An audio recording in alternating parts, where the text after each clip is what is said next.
Welcome to Mission Evolution Radio Show with Gwilda Wiyaka, bringing together today's leading experts to uncover ever-deepening spiritual truths and the latest scientific developments in support of the evolution of humankind. For more information on Mission Evolution Radio with Gwilda Wiyaka, visit www.missionevolution.org. And now, here's the host of Mission Evolution, Miss Gwilda Wiyaka.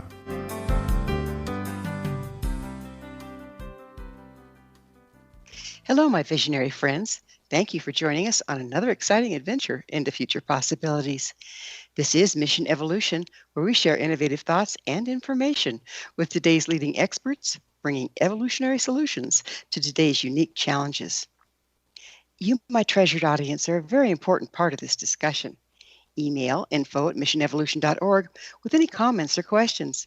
We will address them on the very next show. So take notes, sit back, and enjoy.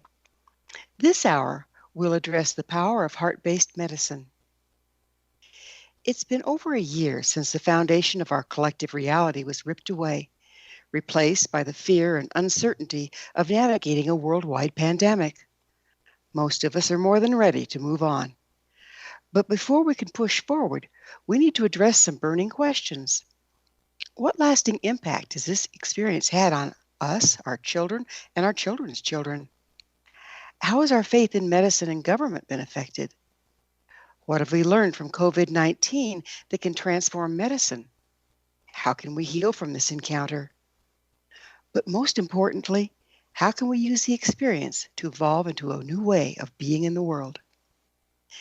With us this hour to address fear, love, and medicine is Dr. Jan Bonhoeffer, a global expert on infectious diseases and vaccine safety, pediatrician, and former emergency physician.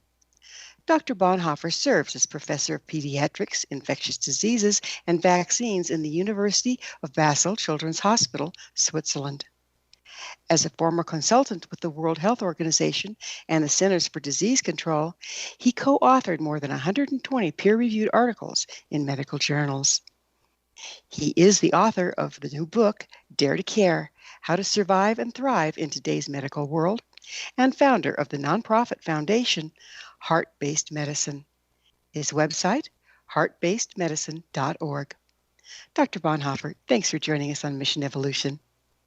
Thank you so much. Thank you for having me. It's a real pleasure. We're about covering the world here. I'm morning, studios afternoon, and you're evening. Yes. So how is it there in Switzerland? Oh, it's beautiful. We had a very April-like week with lots of 30 degrees centigrade, so really warm, and then suddenly 5 degrees centigrade. So we're all in jackets and hats, and then there's a bit of rain and snow, and right now there's sunshine in the evening. So welcome to April in Switzerland. A little bit of it all, yeah, for sure. So as we attempt to move forward for the pandemic, vaccinations would appear to hold our best hope for returning to normal. As a former consultant with WHO and the CDC, who led a great global vaccine safety initiative, what questions do you think we should be asking about COVID-19 vaccines? Well, many questions to be asked, and I guess they kind of almost change by the hour. So this has been unprecedented, what we've seen in terms of vaccine development, speed, delivery, programming around the world. So there are probably more questions than answers still, in spite of the fact that the program in the US, for example, has now almost reached half of the population. So. That's pretty exciting. How are you doing in Switzerland with it? It's similar, but it's slower. So everything in Switzerland is a little bit more neutral and a little bit more slow. So, but it's rolling out and it's going well. There's always the question of availability and of, what is the distribution going to be? And but we do get vaccines coming in, and the vaccine program is being rolled out as planned. Wonderful. Wonderful. So you've spoken of a pandemic of fear. Would you go into that a little bit for us? Yeah. So very much in line of one of the kind of underlying questions of your podcast is kind of what can we learn? What can we learn here? And to me, the main lesson learned is that this pandemic has shown to us, it has brought to light to what degree our sense of being ill and our handling of dying and death, how we deal with this as a society, is based on fear. So how much fear is involved here? We've seen fear as a dominant emotion in the press. We've seen it from the very beginning, the fear around the disease itself and how it spreads and who is affected and whether the ICUs are going to be overwhelmed or not. And then it turned into what is the fear if this doesn't stop, and then the fear around the vaccine and is it going to come, and then the fear around the safety. And so we are learning how much our healthcare system is kind of a disease care system and is fundamentally based on fear. So how does fear, being in constant fear, and I think a lot of us have been through this time, how does that impact our physical health? Oh, dramatically. So when we're in a state of negative thought, when we're in a state of, when we're in a fearful outlook, we will activate part of our immune system that is towards fighting illness. So we could say, well, that's great, but we're not only activating our immune system in this way, but we're also activating our entire nervous system to be in fight and flight mode. And that then, if this is undue, if this is taking us over, what we see is that the stress reactions will actually decrease the immune responses, and they will come with all sorts of health issues that we see in the peak version in, for example, traumatic stress disorders. So whenever there's something that is really threatening us, then this is where we see the responses. So we don't sleep very well, there's less appetite, we're saving on self-care. So there's a lot of behavioral change that we all go through as a normal response. When we are in fear mode, everything is kind of reduced to the minimum survival mode. And that then has a long tail end of consequences, but not only health consequences on our body, but just imagine now what happened through all the, let's say, regulations that have been put in place in order to protect us and their consequences. So as a pediatrician, for example, I see now many families where, particularly in lower socioeconomic status, where both parents are working and need to work, and several jobs are closing and companies are closing, and so the existence of families is threatened. And so we see that the kids are less nourished, and we see a dramatic increase in domestic violence, and we see a dramatic increase in child abuse. So this is very concerning, and these are kind of secondary issues that we'll see as health consequences from both our fear and from the way that we've handled it. I think the real issue for me personally is we know this has impacted us, and we all kind of have a little bit of PTSD around it. But what about our children? And what about our children's children? How's this impacting them when they're around us and we're in fear and the world is suddenly seen as an unsafe place? Yeah, it's deep. It's very deeply rooted.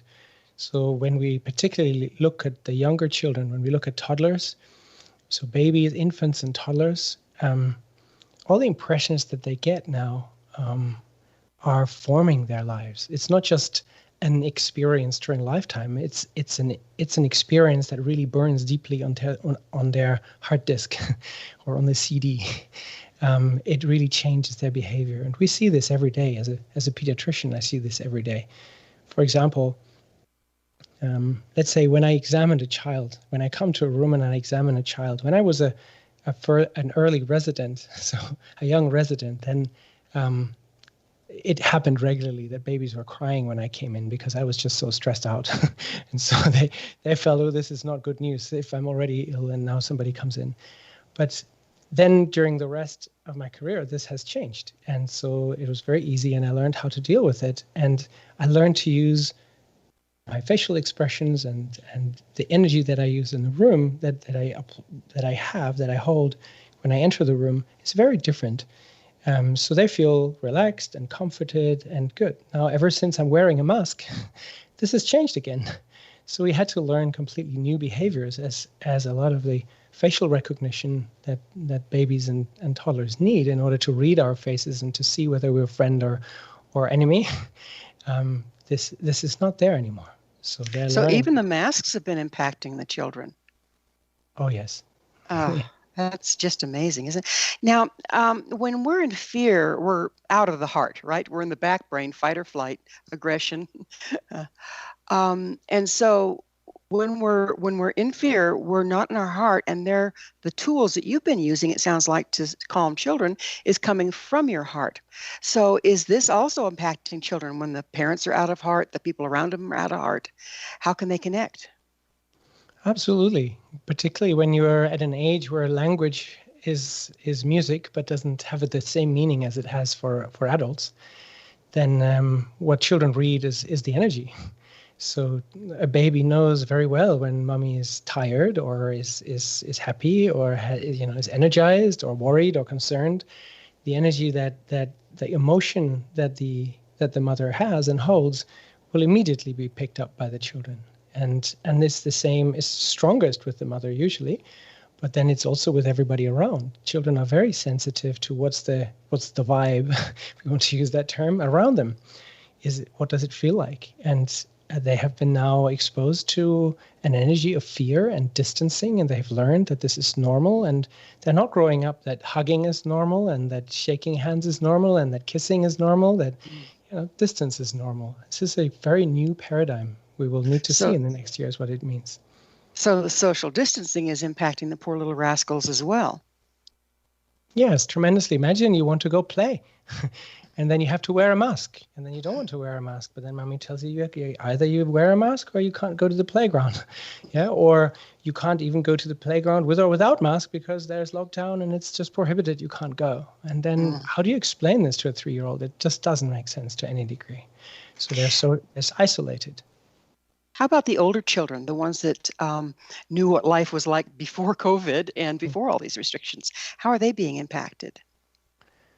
Strongly, again. So look at adolescents.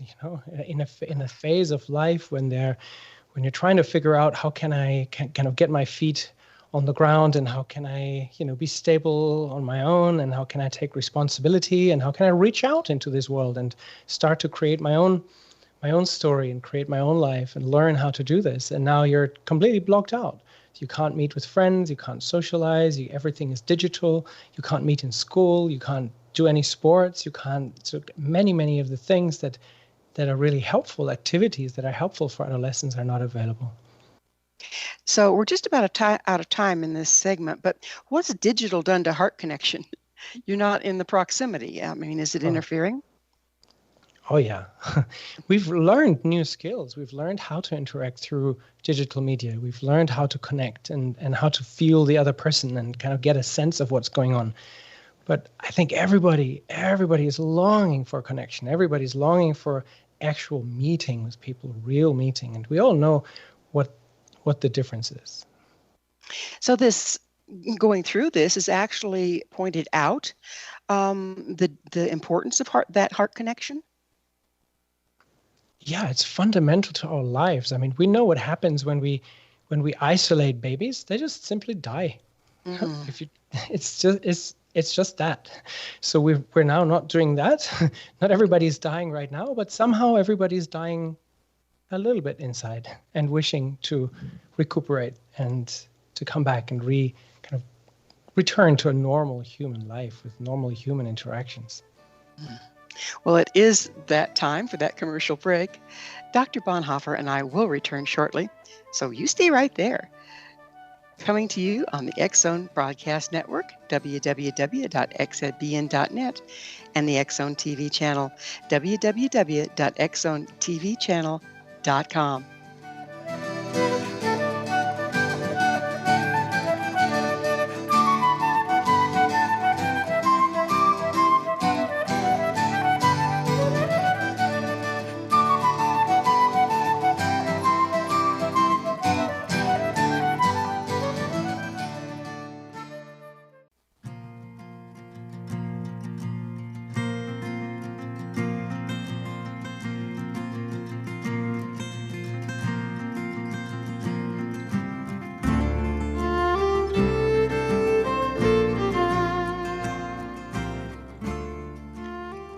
again. This is Mission Evolution, missionevolution.org.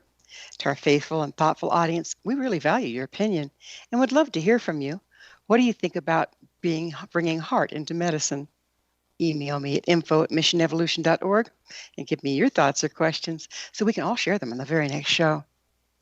This in from a member of our audience regarding the episode entitled Personal Awakening for Collective Transformation.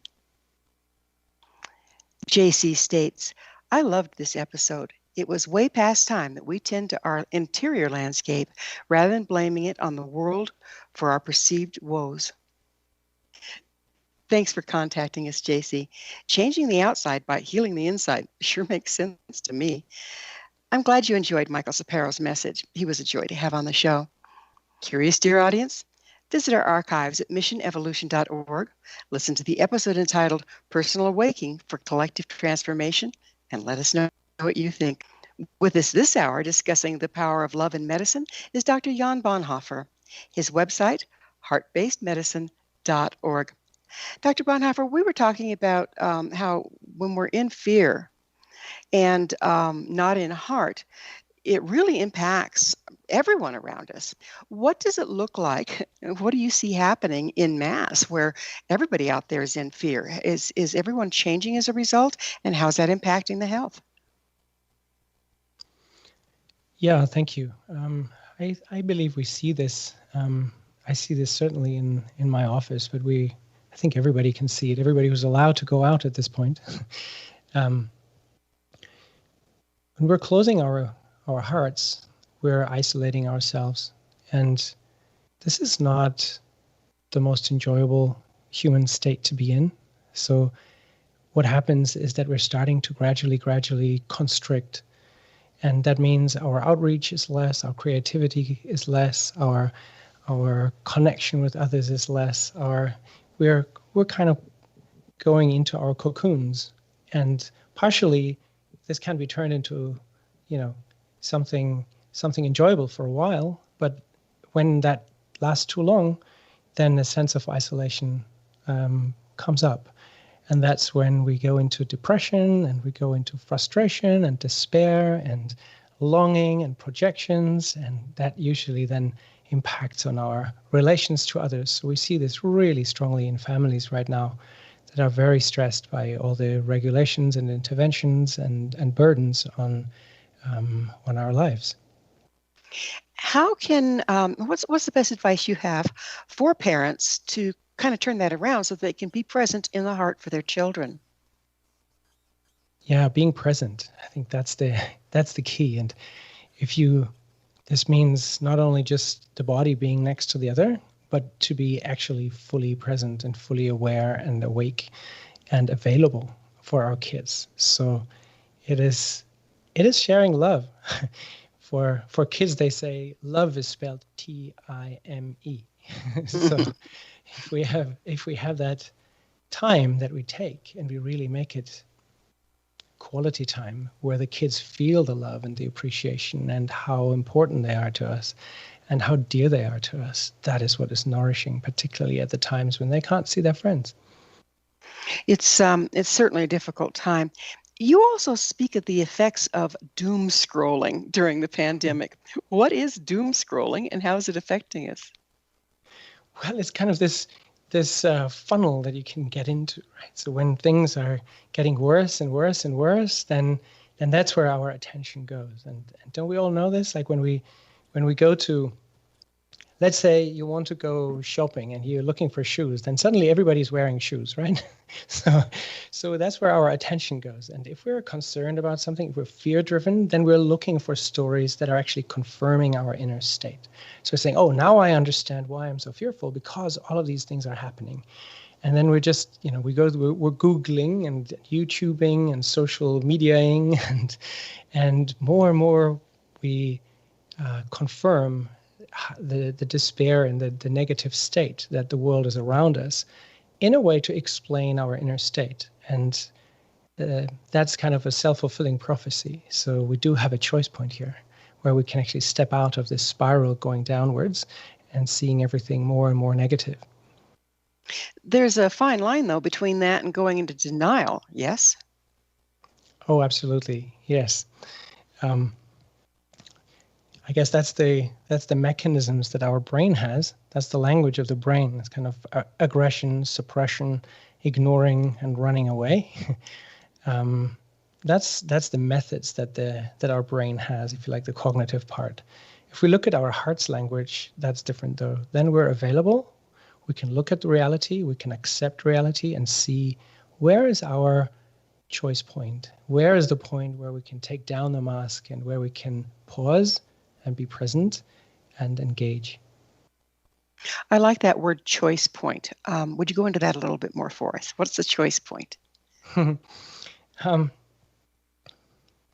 sense of me, so the I am suffering. When I'm saying I am suffering, this me that we're talking about, this is the perspective, or this is the voice of one personality part of me, which is active right now. So a little bit like a theater ensemble where one role is stepping on the podium and has the limelight, is claiming the limelight. And that part of us is active. And that's what we attach our single me to.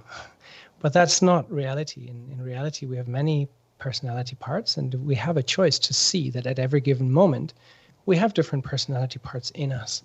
And so we can take, for example, the perspective of the one who is fearful. And that's excellent to some degree. It's good that we have that part that is fearful. Otherwise, we would probably do a lot of silly things. But then at the same time, there are other parts in us that are trusting, for example. And we can see that they exist at the same time. And we have that choice point. Maybe that's the only choice we have in life. To choose between what you're presenting. To choose what perspective I'm taking, and with the perspective I'm taking, it changes my perception, whether it is colored by fear or by trust, for example. And changing my perception changes the reality around me, because my behavior will lead me to do things that are reinforcing what I'm currently believing in. So if we're coming from our back brain and we're in fear, fight or flight, aggression, logic is not real available to us. We take facts, there's a pandemic out there, but then do we make a story around them that may or may not be true, that our perception runs off of? Yeah, exactly. So depending on what part is active, we'll create a story. So we will, for example, we have the urge to understand, why do we have this pandemic? Okay, or what is where does it go? So we want to know about the past, where is it coming from, and we want to know where it's going. We want to know about the future. And both are not fully available to us usually. So what we're left with is the present moment. How can we use the power of stories to help our children and ourselves through these times? Oh, they're extremely powerful. So telling stories, I guess, is one of the oldest human ways of learning. And children, particularly, let's say at the age of sort of 4 to 8, they're really open to this, like in their magical phases, and when they're really, when everything is available, and speaking in images and metaphors and stories is very strong. There's a possibility to identify with the different roles in the story. And so we can actually feel into what these different perspectives are like. So it's very powerful. It's an excellent way in how parents can now shape the way children perceive the state of isolation. If we make creative stories with heart versus fear-based stories, can it ease our way and the children's way? Oh, yes. And it's interesting you're asking both, because we know that, for example, sharing love or forgiving others has a really strong effect on the others, but it almost has a bigger effect on ourselves.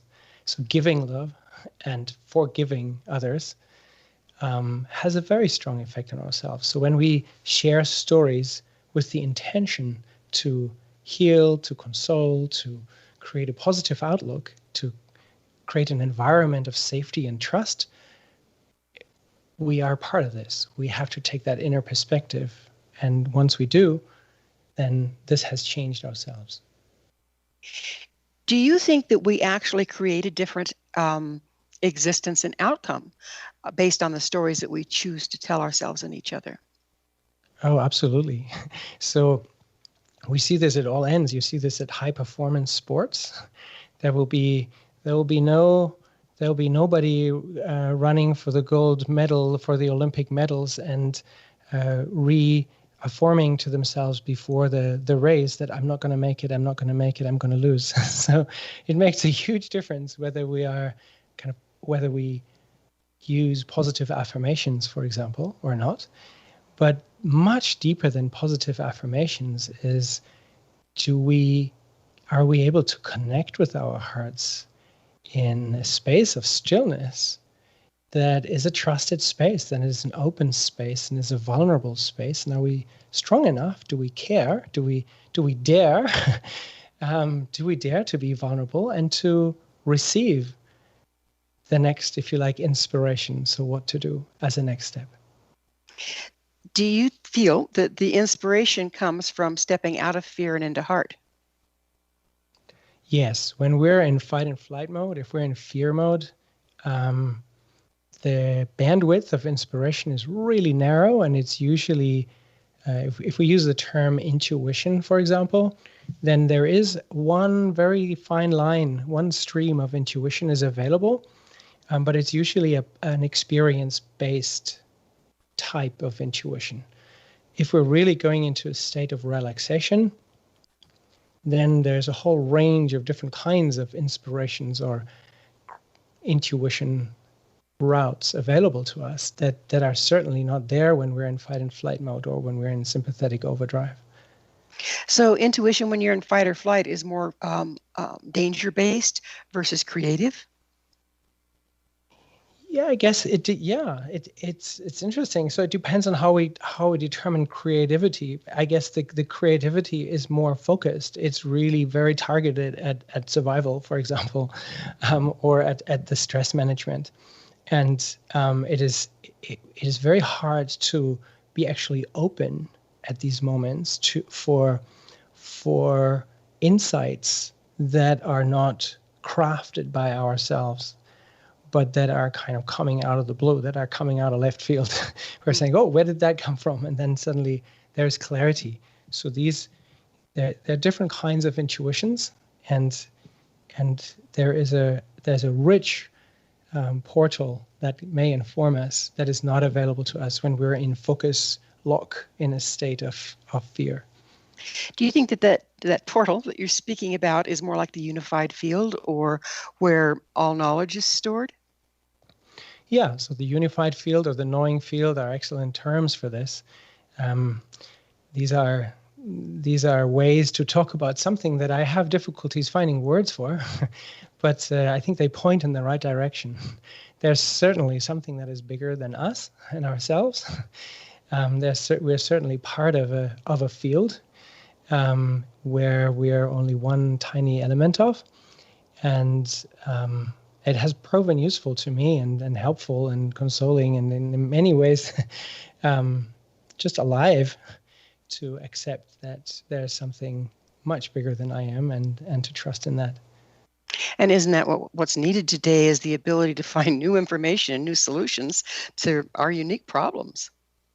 Absolutely. When I compare, for example, let's say as a scientist, so I worked for 20 years as a vaccinologist, and so yes, there were many questions, and I thought I was very creative, and I think I was, but in a way that was very narrow, in a very narrow bandwidth in terms of. We're going to have to pick up on this on the other side of a quick pause. Dr. Bonhoeffer and I will return to our discussion shortly, so you stay right there. This is Mission Evolution, coming to you on the X-Zone Broadcast Network, www.xzbn.net, and the X-Zone TV channel, www.xzonetvchannel.com.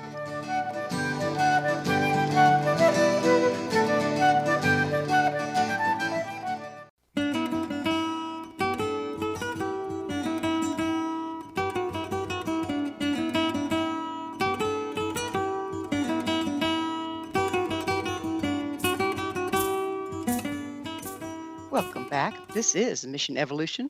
Did you know our entire leading edge past information packed episode collection is available to listen or download with our compliments? Visit our archives at www.missionevolution.org for our ever-growing selection of guests and topics. To find out more about me, Gwilda Wiyaka, and the other things I offer, visit www.findyourpathhome.com. Our guest this hour is Dr. Jan Bonhoeffer. His website, heartbasedmedicine.org.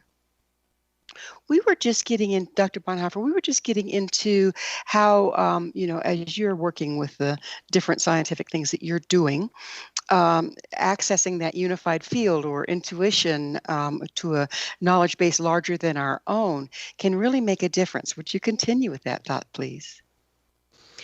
Yeah, thank you. So creativity can be in stressful situations. So I remember, for example, the H1N1 pandemic, and one of my roles was in Europe just to be part of evaluating the safety of the vaccines. So we had to be kind of develop a monitoring system that didn't exist. So it was like inventing the parachute on the way down. So there are things where certainly creativity is needed, but it was a very narrow kind of creativity. When I compare this to not being in stress mode, when I compare this to when I am relaxed, then I'm actually able to hear, let's say, more silent pieces of information. I'm able to hear inspirations and recognize information that is available to me that I don't see when I'm driving so fast. So it's a little bit like driving a car with 180 miles an hour. It's very hard to see the tree next to you. If you're taking it a little slower, suddenly you actually appreciate the environment that you're living in, and there's so much to learn. Do you get different kinds of information? Say, for instance, when you're, in the fight or flight, trying to desperately find a solution, you're saying that you can access the unified field for information you didn't necessarily have personally? Yeah, that's certainly a way. So I guess when you look at the history of science, or let's take the medical science for that matter, then a lot of the inventions were not constructed, if you like. A lot of the really fundamental insights were not constructed. And they happened to those that were actually looking for an answer. Usually they were actually looking for something else. And then by chance, by the by, they were going, oh, whoa, what is this? So repurposing at its finest, yes? Yeah. So quite often actually stepping out of the way in trying to do something is more helpful than pursuing it harder and harder. That's something that is one of the fundamental things that I believe needs to change about our healthcare system, is that the idea of working harder and longer hours and straining the staff more and, all of these ideas that come from a paternalistic, military language-driven environment, that is, I don't see that's where the future of medicine is going to be. I don't see that that's the kind of healthcare that next generations are going to want and receive. I can't help but notice I've been in and out of the doctor a couple of times, not for anything major, just catching up once the non-essentials were opened back up. But my poor docs are really not in a good way. I mean, one doctor, I always remembered her as being very enthusiastic and up. She staggers into the room and she puts her head in her hands and she says, I don't know why I got into this profession. What's going on with our doctors? As the chief editor of the journal Psychology Today has written an article called The Healers Are Hurting. I feel that's a really beautiful title. What is it? What do we do with our next generation of doctors if we are recognizing that by the time they sit their final exams, more than 50% have signs and symptoms of burnout? What do we do with our healthcare providers if 70% are recommending their kids and their children not to go into this profession? Is this really the kind of healthcare that we want to create? I feel not.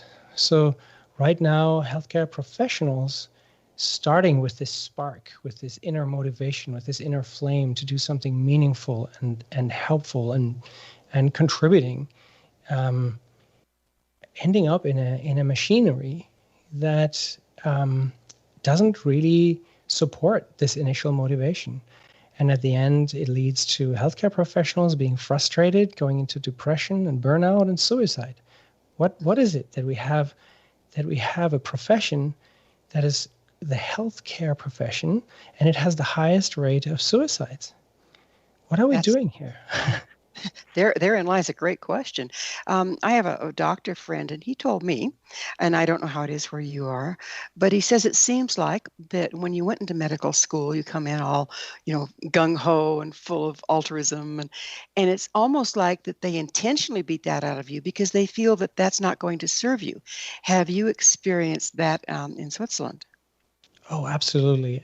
And I think I've been traveling to, I don't know, pretty much all countries around the planet, and whatever colleagues I talk to, it's the same story. This is a global issue, that we're the way that we see medicine as an objective science, and the way that we're then transmitting or transporting the ideas of objective scientific assessment into the consulting room is flawed. We're betraying ourselves and we're betraying our patients. It's any kind of emotion, any kind of subjective experience or evaluation of what is going on is basically, from a purely scientific point of view, introducing bias. So therefore, when you feel care for a patient, beware, it's introducing bias, you're becoming non-objective. And what is the patient looking for? To be cared for primarily as a human being, and not really being dealt with by a technician. And what is it that the healthcare professional is looking for? Isn't it a beautiful experience to actually take part in a healing experience, rather than being some knowledge provider or some, broker of medicines, but to actually take part in a therapeutic alliance? So this is what we're missing out. This is what I hope medicine will evolve to integrate this part, and to see that subjectivity and being a human being doesn't actually interfere with providing healthcare, but it actually improves it. It improves our professionalism rather than being in contrast or in conflict with it. We speak of adding bias if we dare enter our heart and bring caring into the exam room, yet doesn't that cold introduce a bias of its own, clam up the patient and make them feel less open and supported? Absolutely. It's exactly. So being disconnected, being divorced from the heart is probably the strongest signal we can send to somebody to not trust us. So we have to play very hard on the authority side to compensate for that. So if we actually opened our hearts, we would be trusted more naturally, and then we don't have to work so hard on the authority side. So we can kind of relax on all ends, and that would save energy and it would help everybody. And hasn't having to be the ultimate authority and never wrong been the bane of medicine for the doctors? Oh, such a great question. It's really what is in the way of healing to me, is the arrogance that we have learned. And it's a very fine line. So, let's say you're a surgeon, it takes a bit of humph to be able to stick a knife into somebody else's body. And so you kind of need that edge to be able to do that. But then if you stick your ego to it, if you attach your ego to it, and you start to believe in a kind of heroic figure who's always strong, then what ends up with is that at some point there's a sense of emptiness coming up, and there's a sense of like, where is that initial motivation? Where is that spark? And wow, how did I become a robot in the machinery? And it isn't really fulfilling to me anymore. What I'm doing as this heroic self-image is essentially empty. And so then we find ourselves in frustration and depression and burnout, but we still stick to the stigma of having to be the strong one helping others. And that is then really blocking healthcare professionals to look for help, to seek help, and to turn and change. And also, doesn't it interfere with their ability to be helpful? Yes, because it's a very egocentric or self-centered worldview. it's a very arrogant worldview that just because you, dear patient, provide some information for me to recognize a pattern so that I can make a diagnosis and then I know what the treatment is and you just sit tight and I'm going to solve it for you, it's completely missing anything that the patient is looking for. We're disempowering the patients by playing strong. And that's where a lot is to be learned, is we could actually learn from the coaches, if you like, and to actually ask patients, what is it that you believe you need? What is it that you think? And they may not call the right drug name or the right surgical intervention or whatever, but they can point us in the right direction. And that's actually what all the old foxes that are, for a long time in medical care and really care for patients, that's what they're doing. That's a lot of the frustration of the young residents, is then you're doing everything according to textbook and standard operating procedure and algorithm. And then the old folks comes along and asks the patient a question like, hey, how are you? And then suddenly a whole different story is being told. So more input, why don't more we start intel. with that in the first place? Exactly. Now, I have to say, following the money. Now, again, I don't know what the insurance companies are like in Switzerland or the interaction between insurance and healthcare. But while the doctors are busy trying to save lives here in the States, the insurance companies took over and are running medicine. And it's money-based, corporate-based, not heart-based. Are you seeing that there? And what do you see as the solution to that? Yeah, it's increasing. It's increasing all over the planet. And part of it is that a privatized healthcare system is driven by the baseline and sometimes even by stakeholder interests. And that is the end of medicine to me. That's like you just, nobody in their right minds wants to provide healthcare in such a system. When the financial aspects or the quality control parameters and measures are outweighing any sense of being human and caring, this is when it becomes dangerous. And that's what we see. So a lot of those measures are trying to, they claim to try and save lives, but in many ways, what we call efficiency is actually just making it cheaper, making it more cost effective. So we see this all over the place. That doesn't mean that state-run systems, so public health systems, are the magic solution.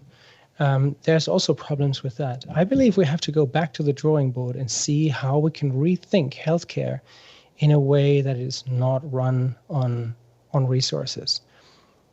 Yeah, it's going to be difficult, seeing how the whole world right now seems to be run on resources. Yes, it is, but there are ways. So let's just take a very small, very tiny example. And of course, we need resources in order to do things. So it's not that everything should be free. That would be foolish. But the question is, what is driving it? What aspect of our work has right of way? So we're all humans. And for example, in the town that I'm working in, we can provide healthcare as physicians, but we can also prescribe medication, but it's absolutely not allowed to sell any medication, any drugs, any supplements, anything. Okay, so basically there's a clear division between the doctor and the pharmacist. So the doctor is there to advise independently of making revenue of something that they're selling. So this is an important part. And there are many ways in which this principle could be applied in order to really see that the decisions that are made concerning the lives of our friends and brothers is actually not in any way informed by whether this creates revenue for me or not. Beautiful. Well, it is that magic moment again. It's time for another commercial break. Dr. Bonhoeffer and I will be back shortly to continue our discussion, so don't leave us now. This is Mission Evolution, coming to you on the X-Zone Broadcast Network, www.xzbn.net, and the X-Zone TV channel, www.xzonetvchannel.com.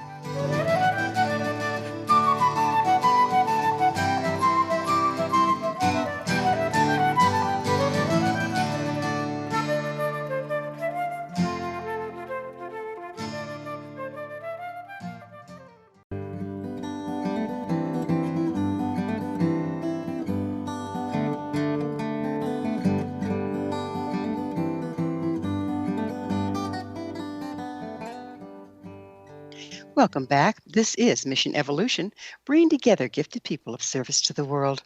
I love to hear from our audience. Your thoughts are very important to me. To suggest a topic or guest that you think would be of interest, email us at info@missionevolution.org. I'm sure we would all enjoy them. To find out more about me, Gwilda Wiyaka, my school, and the other evolutionary tools we offer, visit www.findyourpathhome.com. With us this hour, we're sharing thoughts with Jan Bonhoeffer, Dr. Jan Bonhoeffer.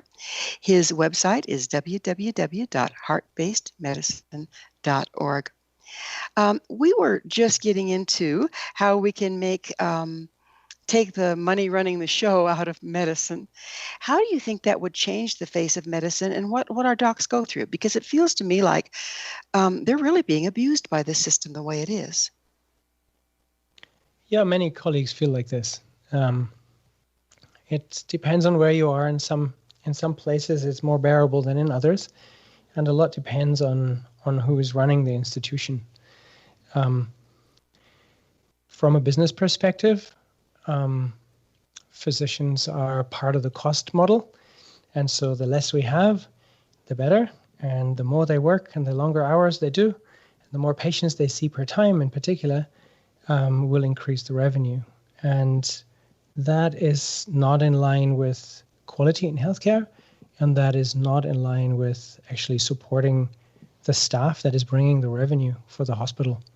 So ignoring the fact, sort of the system so far plays on the fact that there's enough so that those that are not, those just 50% that have burnout symptoms and live in depression and in substance abuse, and it's quite impressive. So as long as the system ignores this fact, we will be able to run it in the way, and installing kind of communication programs or any other kind of band-aids is not going to help. We will have to, I believe this will not be a top-down change. This will have to be a bottom-up change. And it will have to be the healthcare providers, the healthcare professionals, raising their voices and getting organized in a much stronger way. So, is there some provision to see that happen? Are you working on that?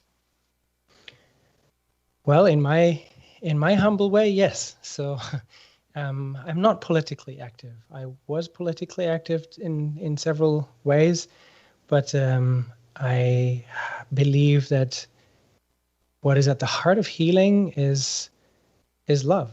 I feel that love is the fundamental healing force. And this is what I've learned after 25 years of being at the bedside and comparing this to working in global health and policy. And unless we start to realize this, and unless we start to fully embrace this and learn what it means to run a system where this is an integral part, we will continue to fail. We will continue to not show up in the best version that we can. And when we look at medical errors, for example, as one of the primary cause of mortality now in the country, we can write policies, we can write more regulations and standard operating procedures and quality outcome metrics, but we can also remember that if we actually care about someone, we're much less likely to make mistakes. But in order to care, we have to have the time, and we need to be allowed to actually relate to those that we care for. And as long as we are driven by time and stress and money, it will be very difficult to allow this care to really take on. I feel that if we run a system that allows heart-based medicine next to evidence-based medicine, it will be even more interesting for everybody, including those who run the financial part of it. They will see that a lot of the problems that now need to be dealt with don't need to be dealt with anymore. So it seems you're saying that the heart-based approach really needs to infiltrate all levels. Yes, I feel that's the only way. So if we actually allow ourselves to remember where we come from and to remember why we do this and to remember that we're human beings in the first place, that is what will bring probably the most fundamental change to medicine and will really evolve the way that we do medicine right now. There's nothing wrong with an objectified perspective on nature and the body. There's much that we've learned, and there's a lot of things that we can now do that we couldn't, and there's a lot of ways we can save lives that we weren't able to do so 200 years ago. But it's time to evolve from that. It's time to move to the next level and to reintegrate that level of care that really everybody is looking for. And we just need to start to actually to dare to say that. It's so many colleagues that are professors or in high positions that I ask to talk about this, and they actually agree, but only kind of whispering and not being able to say it in public. Well, it's like it's taboo. Yeah, we need to just find that courage that it's okay to, what I just said. Tell us about what you call the disease of non-love. Well, this was an image, like as an infectious disease physician, the much bigger pandemic that is going on, I feel, than the one of a microorganism traveling the world from China, is one where everybody is infected with, and it is one that also the healthcare professionals are infected with, and that is that virus, if you like, in quotes, that we call non-love. It is non-love that we're sharing and that we have learned to practice through the way we've created our culture of interaction and where we give our attention.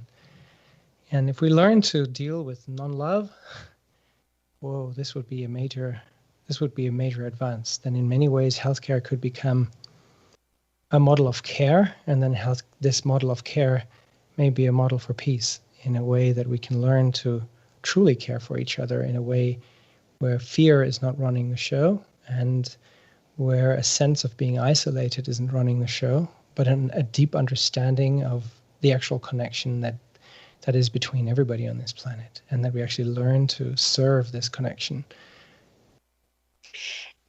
What is the difference between coming from fear and our physical health and immunity and coming from love and our physical health and immunity?